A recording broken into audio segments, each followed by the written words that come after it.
Hello student, मैं कमला वांड्रा। पिछले दिनों हमने कृषि मूल्य नीति को पढ़ा, जिसमें हमने ये देखा कि कृषि मूल्य नीति क्या है।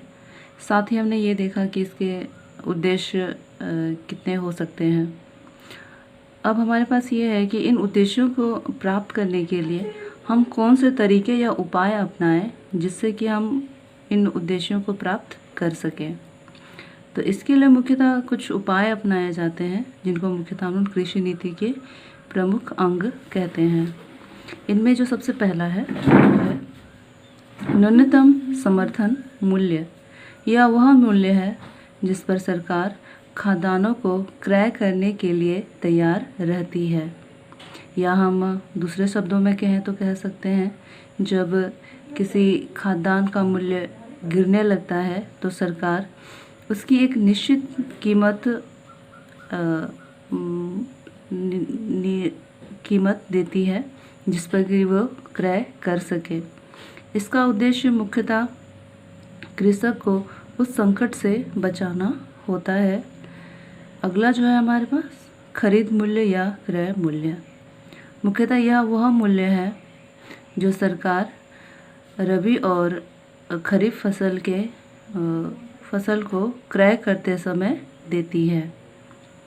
इसका मुख्य उद्देश्य कृषकों को कृषि उत्पादन में वृद्धि के लिए प्रोत्साहन देना है, साथ ही उपभोक्ताओं को उचित कीमत पर खाद्यान्न उपलब्ध कराना है। यह मूल्य बाजार मूल्य से कम और न्यूनतम समर्थन मूल्य से अधिक होता है। अगला है हमारा निकासी मूल्य। यह वह मूल्य है जिस पर भारतीय खाद्य निगम उचित मूल्य के दुकानों को वस्तुएं निर्गमित करता है, जिससे हमें कम मूल्य पर या उचित मूल्य पर वस्तुएं उपलब्ध हो जाती है। अगला है हमारा बफर स्टॉक। बफर स्टॉक में मुख्यतः सरकार जो हमारी प्रमुख फसलें हैं उसका भंडारण करती है, जिसे किसी विशेष परिस्थितियों में प्रयोग किया जा सके। जैसे कि वर्तमान में आप लोग देख रहे हैं हमारे यहाँ कोविड-19 का प्रकोप है, साथ ही किसी तरह की आर्थिक क्रियाएं नहीं हो रही है। तो ऐसी स्थिति में सरकार इन्हीं स्टॉक से खाद्यान्नों को निकालकर सब जगह वितरित कर रही है। अगर इस तरह सरकार ना करे तो इसके जो खाद्यान्न है उसके मूल्य काफ़ी अधिक हो जाएंगे। अगला है हमारा भंडारण। पिछले दिनों हमने भंडारण में पढ़ा था कि मुख्यतः यह वह विधि है जिसमें कि वस्तुओं को हम लोग सुरक्षित रखने के लिए, साथ ही भविष्य में प्रयोग करने के लिए रख सकते हैं। यहाँ हमारे पास जो भंडारण है भारतीय खाद्य निगम है, सहकारी भंडार निगम है और राज्य भंडार निगम है, जिसमें कि सरकार मुख्यतः इतना भंडारण करती है जिससे कि उसके मूल्यों में बहुत ज़्यादा उतार चढ़ाव ना हो। अगला है हमारा परिवहन। जैसे कि हमने पिछले दिनों पढ़ा था कि हमारे यहाँ जो भी खाद्यान्न है उसके मूल्यों में बड़ा ही असमानता है, कहीं पे अधिक तो कहीं पे कम है। तो इस स्थिति से बचने के लिए सरकार परिवहन चलाती है, जिससे कि जहाँ पे वस्तुओं की कीमत बहुत अधिक है वहाँ पे खाद्यान्नों को पहुँचाया जाता है तथा उसकी कीमतों को नियंत्रण में लाया जाता है। अगला है हमारा खाद्यान्नों के मूल्य में स्थिरता। हमने अक्सर देखा है कि कभी चावल के मूल्य में, कभी दालों के मूल्य में, कभी टमाटर, कभी प्याज के मूल्यों में बहुत ज़्यादा उतार चढ़ाव हो जाते हैं। तो इससे बचने के लिए सरकार मुख्यतः जितने भी हमारे खाद्यान्न हैं सबके मूल्यों को निश्चित करना चाहती है। हम निश्चित नहीं कह सकते, मुख्यतः स्थिरता का तात्पर्य होता है कि एक निश्चित निश्चित घेरे में रहे, या हम कह सकते हैं कि उस मूल्य से वो अधिक ना हो, एक ऐसा मूल्य हो जो सभी के लिए हित में हो। अब हम देखेंगे कि इस कृषि मूल्य नीति के लागू होने के बाद इसकी क्या क्या सफलताएं हमें मिली है। अब हम देखेंगे कृषि मूल्य नीति की सफलता से तात्पर्य है कि हमने जो कृषि मूल्य नीति के लिए जो भी उपाय अपनाए हैं उनसे हमें क्या क्या फ़ायदा हुआ है। तो इसमें सबसे पहला है उत्पादन में वृद्धि। जैसे कि हमने शुरू में ही देखा, उसके जो पहले उपाय हैं कि न्यूनतम समर्थन मूल्य। यहाँ पर वस्तुओं के उत्पादन में बहुत अधिक कमी ना हो, इसलिए सरकार एक निश्चित कीमत दे देती है कि हाँ, उस कीमत में जो भी उत्पादन होगा वो उसे खरीद लेगी।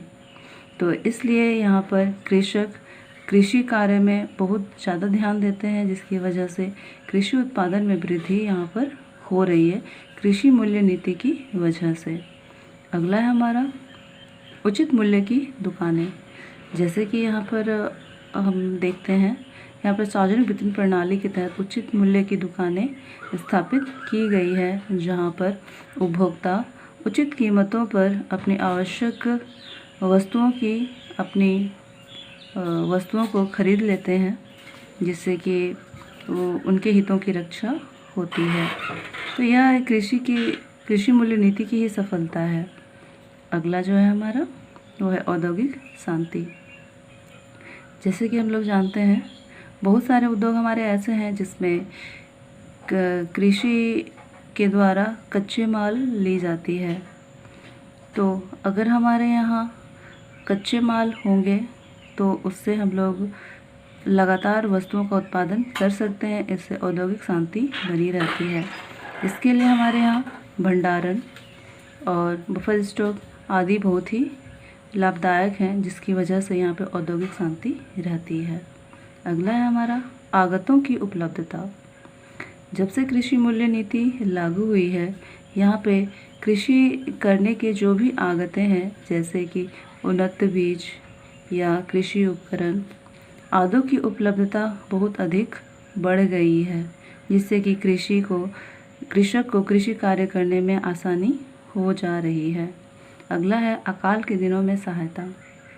जैसे कि हमने कुछ समय पहले ही पढ़ा, हमारे यहाँ बफर स्टॉक है या भंडारण है, जिसमें कि हम लोग अकाल आदि के दिनों में सहायता ले सकते हैं, जिससे कि कीमतों में बहुत अधिक वृद्धि ना हो।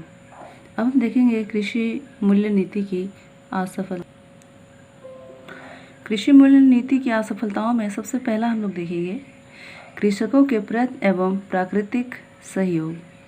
जैसा कि कृषि मूल्य नीति की सफलता में कहा गया था कि जो उत्पादन में वृद्धि हो रही है, मुख्यतः कृषि मूल्य नीति के लागू होने के कारण हो रही है। लेकिन बहुत सारे आलोचकों का कहना है कि ये कृषकों के प्रयत्न और प्राकृतिक सहयोग की वजह से उत्पादन में वृद्धि है, ना कि कृषि मूल्य नीति की वजह से। अगला है हमारा मूल्यों में तेजी। अक्सर आप देखते हैं हमारे पास जो भी खाद्यान्न है, दाल है, चावल है, गेहूँ है, उसकी कीमतों में अक्सर बढ़ोतरी पाई जाती है, जबकि कृषि मूल्य नीति के तहत ढेरों उपाय अपनाए गए हैं, जिसमें कोशिश की जाती है कि नहीं मूल्य कम हो, लेकिन ऐसा नहीं है। अभी जब से मूल्य नीति लागू हुई है, तब से मुख्यतः हमारे यहाँ जो भी खाद्यान्नों के मूल्य है उसमें बहुत ही वृद्धि हो रही है। अगला है हमारा उपभोक्ता को कष्ट। जैसे कि कृषि मूल्य नीति का एक उद्देश्य यह था कि कृषकों के साथ साथ उपभोक्ताओं के भी हितों की रक्षा हो, लेकिन जैसे यहाँ पे बात की गई थी उचित मूल्य की दुकानें, मुख्यतः यहाँ पर ये ऐसा है कि जो उचित मूल्य की दुकानें हैं, मुख्यतः वहाँ पर कभी भी जो वस्तु उन्हें चाहिए होती है उपभोक्ताओं को, वो वस्तुएं नहीं मिलती है, बल्कि हमेशा ही उस वस्तु की कमी वहाँ पर होती है, जिससे उपभोक्ताओं को कभी भी उसकी मांग का पूरा हिस्सा नहीं मिलता है, जिससे हमेशा ही उपभोक्ता को कष्ट होता रहता है। अगला है हमारा सरकार की विफलता। जैसे कि कही जाती है कि हमारे खुले बाज़ार में वहाँ पे हर मौसम में हर वक्त हर वस्तुएं पाई जाती है, लेकिन वही आपके जो उचित मूल्य की दुकानें हैं आदि में वो नहीं मिलती है, और जो खुले बाज़ार है वहाँ पे उसकी मूल्य काफ़ी अधिक होती है। और सरकार हमेशा से विफल रही है इसमें कि जब भी तेज़ी की स्थिति हो उस वक्त लोगों को उचित कीमत पर खाद्यान्न उपलब्ध कराए।